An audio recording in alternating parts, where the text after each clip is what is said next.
kalau saya katakan sekarang Pertamina jadi holding subholding itu bukan baru tahun kemarin isu itu terjadi. Bahkan sebetulnya ketika Undang-Undang 22 2001 tentang migas itu muncul, isu untuk dilakukannya unbundling terhadap Pertamina itu sudah kemana-mana, itu sudah isunya luar biasa. Jadi memang kalau harga bahan bakar minyak ini meningkat atau harganya tinggi, kemudian harga bahan pokok juga ikut meningkat, tentu masyarakat akan bersuara terhadap kondisi tersebut, karena sama-sama merupakan komoditas vital yang menguasai hajat hidup. Oleh sebab itu potongannya, tapi di luar itu ada pajak. Nah, pemerintah menikmati ini, untung ini. Tapi konglomerat juga jauh menikmati. Yang jadi masalah tadi, harga minyak dunia, harga CPO dunia naik, pemerintah dan konglomerat dapat uang banyak, tapi orang miskin itu semakin menderita. Oke, nanti ada dulu.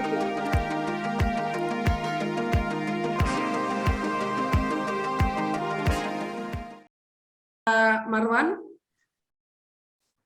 Baik, Mbak Maria. Baik, Pak. Silakan Pak memberikan pandangannya 15-20 menit, Pak. Baik, mohon maaf saya belum menyiapkan materi, tapi prinsipnya saya sudah mempersiapkan hal-hal yang saya anggap penting untuk diketahui, termasuk juga sejumlah usul untuk perbaikan mungkin ya, kalau dianggap itu perbaikan.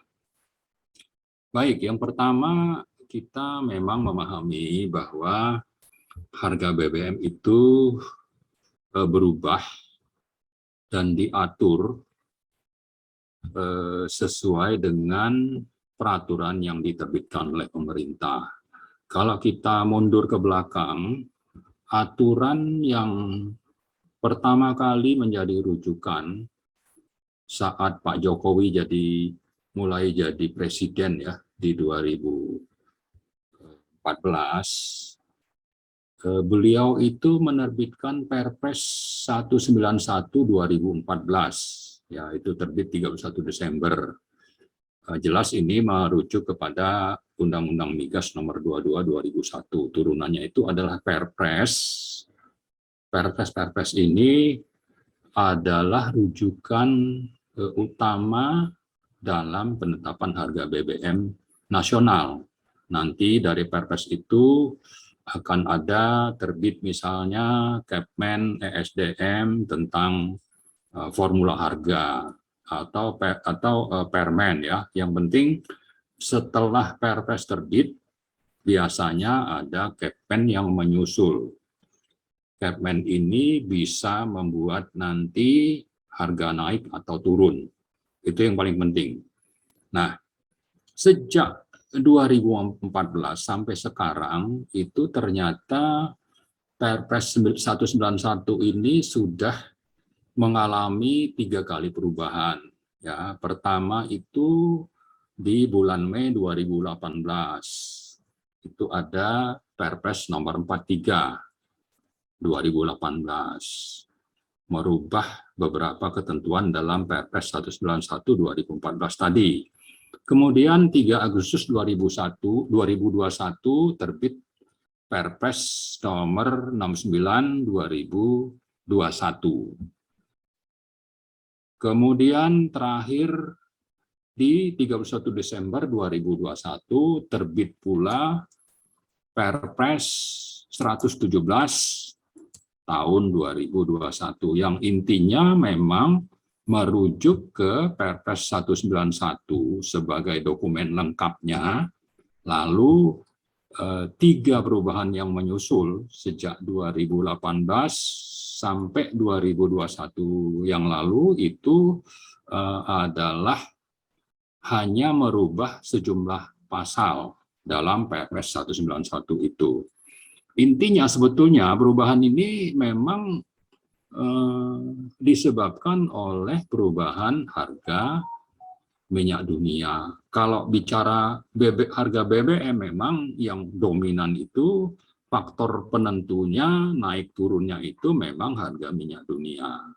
Ada faktor-faktor lain, misalnya nilai tukar atau kemampuan keuangan negara untuk mensubsidi. Tapi intinya bahwa 3 perubahan yang terjadi itu membuat harga BBM itu akhirnya apakah naik atau turun, ya. Nah, faktanya saya sih sebetulnya sangat mengapresiasi terbitnya Perpres 191 2014 tadi, karena dengan Perpres itu sudah disiapkan aturan sehingga bisa mengantisipasi adanya perubahan harga minyak dunia, sehingga tidak mengulang kalau kita sebut kesalahan di 10 tahun pemerintahan SBY, mungkin kesalahan, tapi di sisi lain toh kita menikmati, ya. Dengan 191 itu coba untuk tidak terulang lagi kesalahan. Apa kesalahan utamanya? Itu salah satu adalah besarnya subsidi BBM di APBN yang rata-rata melebihi angka 200 triliun. Ya, kenapa sampai begitu besar? Karena terutama protes dari PDIP, ya. Ada oneng nangis lah, ada yang bawa kerbau lah, ya, waktu mendemo Pak SBY dulu itu, karena mereka tidak mau harga BBM naik. Nah, padahal di sisi lain harga minyak dunia rata-rata 5 tahun pemerintahan Pak SBY itu di atas $91.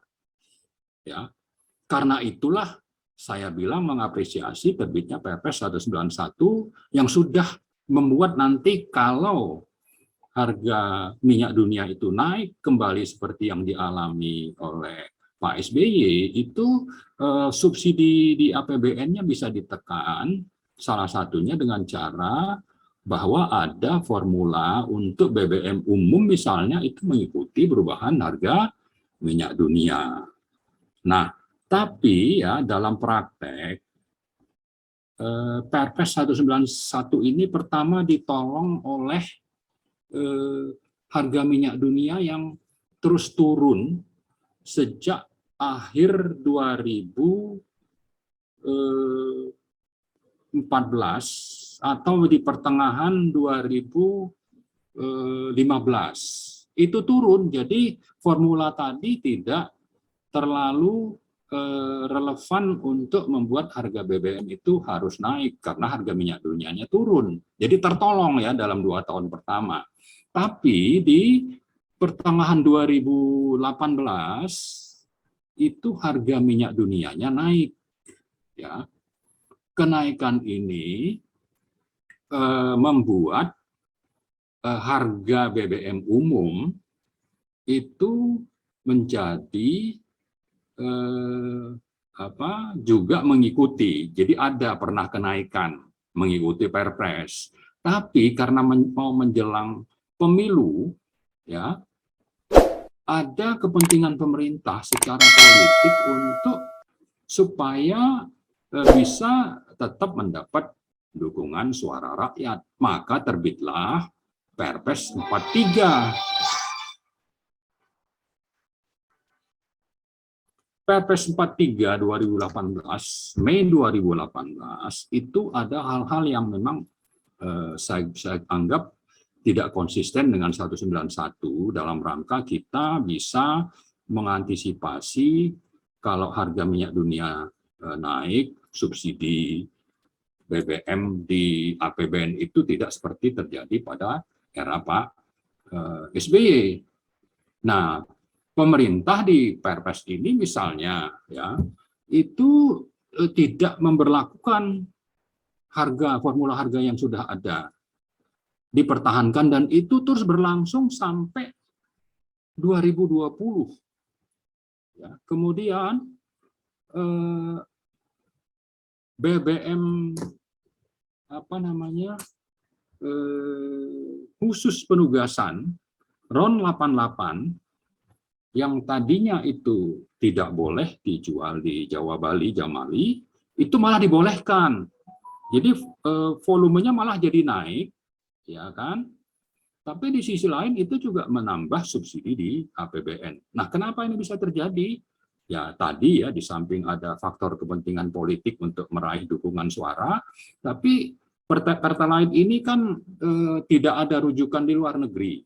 Kemudian apa namanya, nature-nya itu kan mencampur dari ron tinggi dengan kondensat. Di sini ada faktor mafia juga yang bermain, mafia ikut bermain. Jadi ada faktor mafia, ada faktor kepentingan politik, maka terjadilah perubahan yang sudah bagus di awal tadi ditetapkan.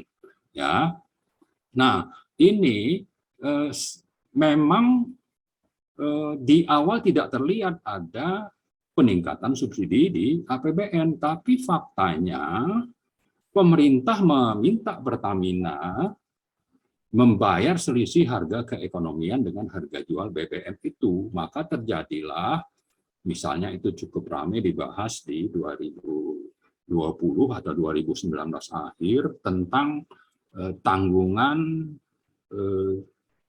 apa namanya, kompensasi atau dana yang harus dibayar Pertamina ya, itu sampai sekitar 90 triliun.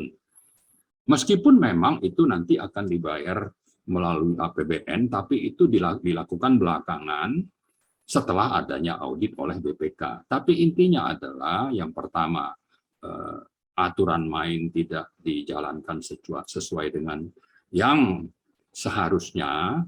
Kalau kita setuju terhadap kritik besarnya subsidi sampai di atas 200 triliun setiap tahun saat Pak Jokowi JK kampanye ya di 2014 itu sebetulnya orang-orang yang mengamati dan dari akademisi itu setuju lah, kok terlalu besar ini subsidi, sementara kalau kita kaitkan dengan harga BBM ini dengan komoditas lain ya sampai sekarang juga semakin parah. Misalnya komoditas yang namanya BBM itu untuk solar hanya 5.150, sementara Aqua pun sama gitu. Sementara untuk memperoleh BBM itu kan effortnya jauh lebih besar, dan ini sebenarnya tidak wajar. Tapi ya itulah tadi ada faktor politik yang sangat dominan yang menentukan. Nah, jadi kalau kita bicara tentang harga dikaitkan dengan subsidi, dengan siapa yang layak mendapat subsidi, lalu dengan apa namanya, kemampuan keuangan negara, termasuk juga bicara tentang Pertalite, intinya sebetulnya kita harus mencari formula sedemikian rupa dan konsisten dijalankan, dan faktor-faktor yang menjadi pertimbangan itu antara lain adalah misalnya ada faktor perubahan harga minyak dunia, ada perubahan nilai tukar, tapi juga ada faktor kemampuan keuangan negara, ada faktor politik, ada faktor geopolitik, dan yang sangat penting adalah faktor transparansi dan faktor keadilan. Ya, di sini saya kira kita memang tidak akan sangat happy kalau harga BBM itu tidak naik. Tapi kalau itu memberatkan APBN melebihi dari yang seharusnya, sementara nanti yang menikmati itu ada golongan yang mampu, maka perlu dan sangat mendesak untuk mencarikan formula sehingga harga itu memang adalah harga yang sudah seharusnya seperti itu dalam kondisi tadi harga minyak dunia yang terus naik, lalu kemampuan keuangan negara yang bermasalah, tapi juga sekaligus untuk kita misalnya memperhatikan faktor ketahanan energi, kemudian faktor keadilan.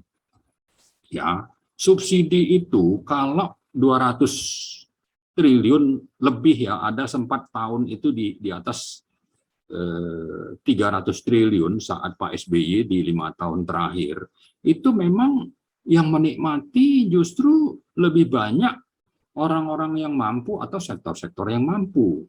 Kaitan dengan judul seminar ini misalnya kita atau webinar ini kita bicara soal BBM bersubsidi, atau kita bicara tentang Pertalite dan sebagainya itu, kita juga akhirnya teringat bahwa kalau bicara tentang solar, ya, solar yang justru saya yakin itu sangat banyak terjadi penyelewengan ke sektor industri, pertambangan, perkebunan. Nah, ini kan sebetulnya mereka, sektor-sektor ini kan tidak layak untuk mendapatkan BBM subsidi, apalagi di sisi lain subsidi negara itu diperoleh dari APBN yang terus defisit, dan defisitnya ini ditutup dengan hutang. Kemudian dengan kondisi keuangan seperti itu, maka kemampuan negara untuk mendanai sektor-sektor lain selain sektor energi itu kan menjadi terbatas, termasuk pengentasan kemiskinan. Nah, tapi prakteknya kenapa ini tidak kunjung diperbaiki? Ya, jadi saya kira faktor-faktor yang mestinya mendesak untuk kita perbaiki itu adalah bagaimana faktor politik ini bisa dikendalikan untuk tidak dominan. Karena kalau ini dominan, ya saya bilang tadi, rakyat memang happy tapi merusak tatanan dan membuat kehidupan di negara kita ini menjadi tidak adil. Orang-orang mampu itu akhirnya mendapat uang negara, sementara orang-orang miskin itu akan bertambah susah karena kemampuan keuangan negara untuk langsung mensubsidi mereka itu menjadi semakin menurun. Apalagi sebetulnya orang-orang di bawah ini kan tidak terlalu banyak menikmati BBM subsidi itu. Tapi kalau kita lihat yang terakhir ini bagaimana rakyat kelas bawah itu mengantri panjang untuk mendapatkan solar. Nelayan juga begitu. Bis-bis antar kota itu ngantrinya jam-jaman. Tapi nanti terjadi penyelewengan, solar itu dijual di sektor pertambangan, perkebunan, atau industri. Nah, di sini juga ada faktor penegakan hukum. Tapi yang lebih penting tadi adalah bahwa kita berharap ada formula harga yang sedemikian rupa sehingga seluruh faktor itu dipertimbangkan secara seksama, mengurangi dominasi faktor politik dan kepentingan perburuan rente, ya. Kemudian juga salah satunya itu adalah bagaimana supaya ada pemberlakuan subsidi tepat sasaran. Harga BBM mestinya bisa dibuat sedemikian rupa, harga itu transparan saja. Nah, ini transparansi juga masih kurang, ya. Ada faktor lain lagi.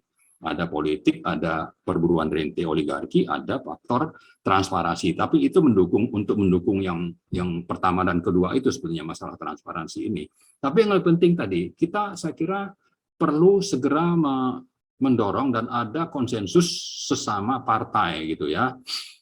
Karena faktanya siapapun yang berkuasa ini tetap akan terjadi, dan sekarang yang dulu mengkritik toh mengulang lagi, ya, akan ada subsidi langsung katanya, apa yang dilakukan oleh Pak SBY, bahwa faktor kita tidak lagi bisa memenuhi kebutuhan BBM atau minyak, ya, sesuai dengan produksi dalam negeri, itu akan semakin besar justru membuat kita mengimpor. Ini harus menjadi pertimbangan utama. Kemudian kita juga mempertimbangkan kemampuan keuangan negara. Karena itu siapapun yang berkuasa mestinya sesama partai itu bisa bikin konsensus. BBM ini atau harga BBM ini bukan faktor yang untuk selalu dipersaingkan atau menjadi objek persaingan, ya, karena kalau itu yang terus terjadi maka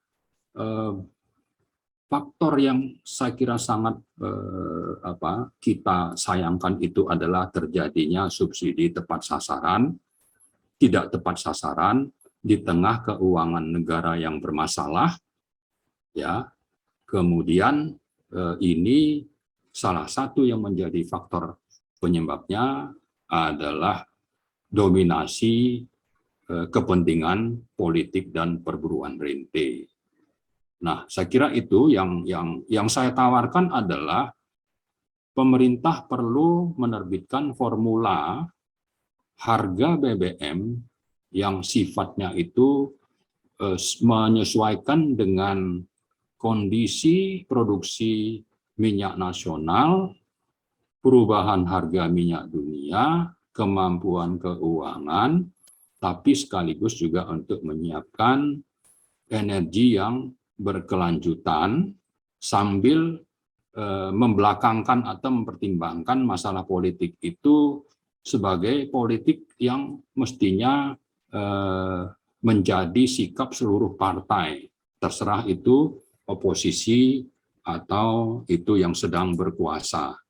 Saya kira itu ya. Salah satu lagi, saya kira yang penting juga adalah supaya ada keterbukaan soal harga, kalau perlu ditampilkan itu secara online oleh SDM, termasuk ada pita harga. Pita harga bahwa harga itu sebetulnya kira-kira nanti segini, sehingga tidak perlu terlalu dinamis. Ya, tidak perlu terlalu dinamis untuk berubah. Bisa saja dipertahankan selama 3 bulan. Ada batas atasnya, ada batas bawahnya. Sehingga dengan begitu rakyat sudah tahu ini.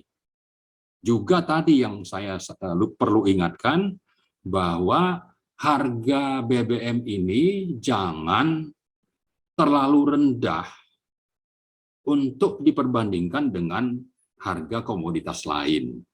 Karena kita bukan produsen dari BBM ini. Dan satu lagi yang saya sayangkan, saya dengan Pak Bisman dari Pusep itu di 2020 menggugat ke pengadilan.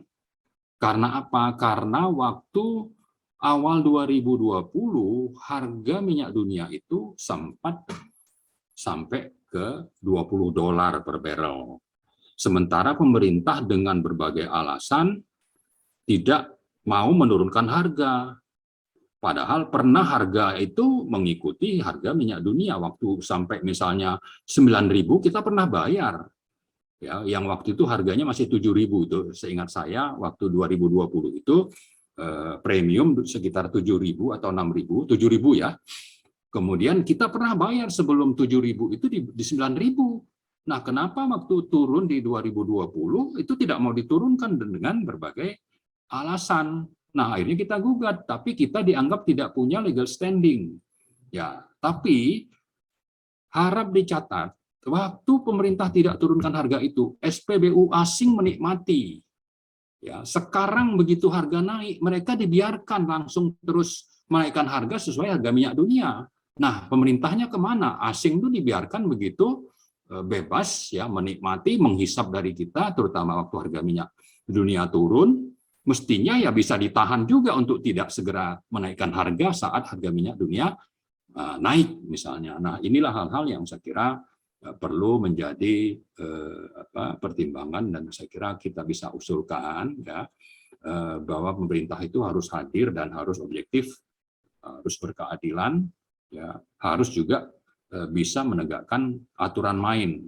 Kalau ada yang melanggar, dan saya kira sudah bukan rahasia lagi bahwa penyelewengan penggunaan BBM solar terutama itu kan biasanya ya, didukung oleh aparat, ya, apakah itu penegak hukum atau juga dari keimigrasian.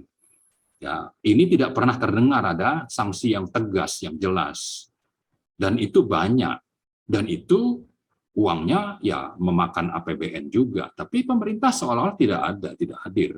Nah, ini kita protes juga ini, saya kira. Saya kira itu mungkin ya. Terima kasih. Assalamualaikum warahmatullahi wabarakatuh. Waalaikumsalam warahmatullahi wabarakatuh. Sangat menarik sekali Pak berapa tawaran saran yang telah diberikan Pak. Bapak Ibu sekalian, di sini kita masuk ke sesi tanya jawab